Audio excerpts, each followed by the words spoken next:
sensory stimulus addiction. This is the polar opposite to sedatives. Okay, so let's say that your way of avoiding something is to go skydiving on acid, you know, right? Or to, God, like one of the really common ones I think these days is like television and casinos and driving really fast with your eyes closed and watching Vines on YouTube. eh? Watching Vines on YouTube. Yeah, that's right. That's right. All these sorts of things.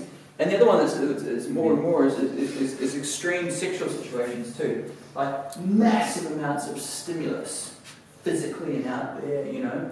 And basically, when you're just overloading your body with stimulus and becoming very addicted to it and addicted to the chemicals that produces in your body too. And it's a way of exiting. So you'll come across people or come across this in yourself where you'll go do something extreme because it means that you don't have to think about the things that you don't want to deal with. So there's extreme sensory stimulation, and you can get really addictive, you know, where you're just like, I never have to deal with that shit that happened to me when I was 15 because I'm, you know, racing fighter jets or, I don't know, doing something crazy, you know. So it's really an amazing thing to go, all right, I've had enough. I'm gonna deal with that thing. And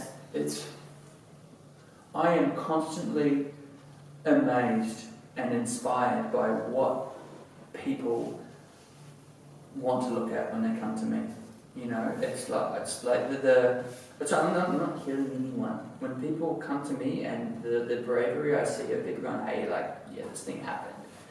And actually wanting to go there and go into the emotions and let it go because they've had enough. And the thing that happened might happen to their dad or something like that. They're like, I know this is affecting me. You know, and to really go into it, especially with regression, when there's some bits of mystery and they don't know what's going to happen, the intention and the bravery this takes, but the rewards are just so incredible in the sense that you're not going to have these crutches in your life. A lot of these sorts of crutches, these sorts of addictions are what are life. It's life-shortening. So much stress. Like, this is one of the most life-shortening things in our culture. But we don't really talk about it the way we talked about it tonight. You know, it's really, really, really far out. So the solutions, again, is really taking ownership and responsibility for this sort of stuff. Becoming the master of your reality and to ask for help. Yeah? And to help others. When we start healing on this level, people notice, but often it's invisible. Like, if your energy is very loving and giving and compassionate and creative, it's psychic and it's a transmission. Alright? As you move to higher octave levels of consciousness, you are going to basically lift others with you. Right? And some people who aren't ready in your life aren't going to come along, you know, and it's a really, really tricky and scary thing because as we evolve through these issues and maybe don't self-victimize or complain much anymore, our social group's going to change. There's going to be people you won't see anymore, and some people are really afraid to heal because they know their whole social group is all hurting too. And if they step out of that and they heal, all their friends are gone, and they're like, I'll be alone. If I'm not going to the pub every night, what do? Who am I without that? And that takes a lot of bravery because you're stepping into a higher frequency of existence where your density of life is going to be a lot gentler, but people are going to be attracted to you who are on that same level and path. And through that transmission of knowing your own ability to heal, you're going to help other people transmute the way they interact with other people, you know? So if you kind of just give someone something really nice for no reason, or just give them compliments or whatever sort of thing, that's going to help them transmute the way they interact with other people just by witnessing it, just with transmission. Or just your vibe. That's the thing, is we're kind of transferring this energy all the time just through being. But yeah, something really important to realise is we can't push people too much to heal in a way that's going to make us comfortable. So if you want your partner to stop smoking ice, hassling them to do it is probably not the right way to do it. They're going to stop if they stop whenever they want. And if you want to be in a relationship with them, you need to love them unconditionally, whether they stop or keep going, right? And the way to help them is to give them that love and light and compassion, whether they quit or not.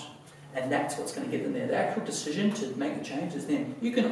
It's from them. You can offer them information or opportunities for their own healing, but the actual decision and the initiation into that is their own. So we can't. Everyone will wake up at the right time for them and them alone, not for you. And that brings us back to psychiatric heresy. We need to feel comfortable with other people's process, all right, and just give them the love they need at any point in their process, because it's never going to be the exact same as our process. All right, I think we'll do some questions if anyone's got any questions, guys. Yep. Earlier before, when you were talking about like somebody was in the kitchen or something cooking brownies, and you were talking about like going from like a trauma to 0.0 state. Yes. And then being able to clear it. What exactly is 0.0? Yes. If there's a peyote growing in the desert, and you cut it, and you hold it, its old root is in the ground. When you're holding it in stasis, it's at 0.0. Its old root is gone. When you plant it back in the ground, it's going to grow a new root. That new root is that beautiful memory of the baking cookies in the kitchen with the sun. Its old root is that old reality, its old root, its old past of, say, trauma or being in a battle or something like that. The stasis point is being out of time. So, it's your past. You're the peyote bunny, by the way. So your past is a wave of possibilities, okay? Peyote bunny. Your past is a wave of possibilities. When you release your perceived negative timeline, and then you go into choosing a new one, you're going to go to a stasis point with no timeline, no root, and then you're going to go, I grew up on a beach in Tahiti and it was rad, and I'm a really good surfer, right? And you visualize that, boom, and then you go down to the beach tomorrow, and you might just all of a sudden develop mad surfing skills, and this is called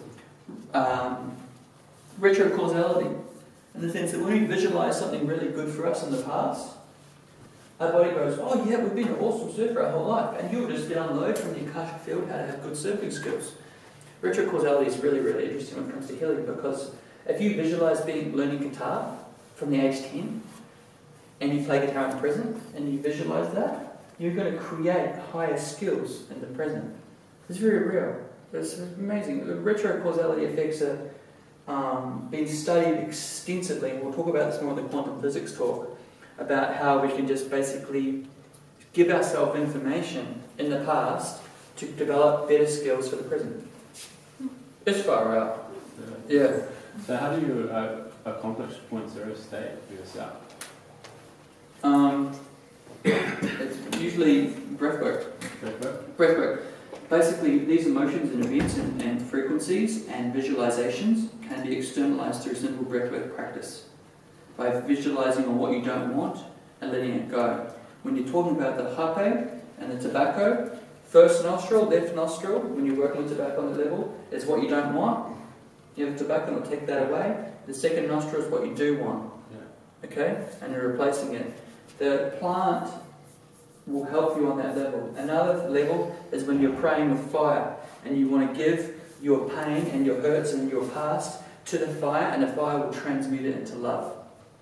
There are different tools in ancient cultures around the planet of how to transmute these issues and these pains and these events into love. It's not just all modern medicine and quantum physics. All of this information is completely normal for a lot of cultures around the world, and it's often these Asian cultures that we can start to connect with to learn how to heal ourselves free of the scientific method, free of all this kind of like addiction to statistics and scientific studies. Yeah. You know? Just a question about visualization. I don't see pictures. Like when people say to visualise something, I just don't see it. Mm. And I don't know how to get around that or what to do. Okay, so visualization is usually coming from crystals inside your pineal gland. The inside of your pineal gland is surrounded by cells called rod and cone cells, which are also in the retina of your eye. These are cells which are sensitive to light. Inside your pineal gland are crystals called piezoluminescent crystals, which when let's say you want to learn about what happened to you when you were 25, or something like that, you're going to start having visualizations of that memory. Or you want to know what's happening, let's say you want to know what's happening like you get into the remote viewing stuff, you want to know what's happening in a secret bunker underground in Moscow.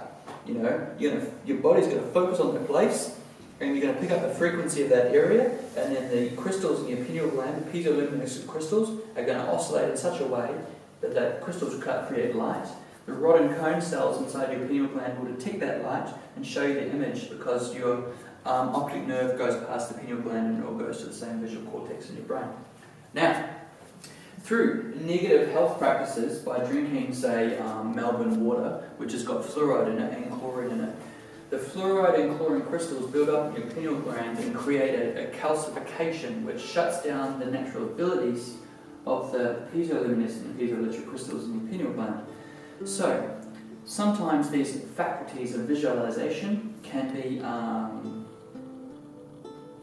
inhibited through bad food choices and this sort of thing, lifestyle choices. That could be one example, maybe. So there are different things we can do to tune our body and to clear that part of our body more and more.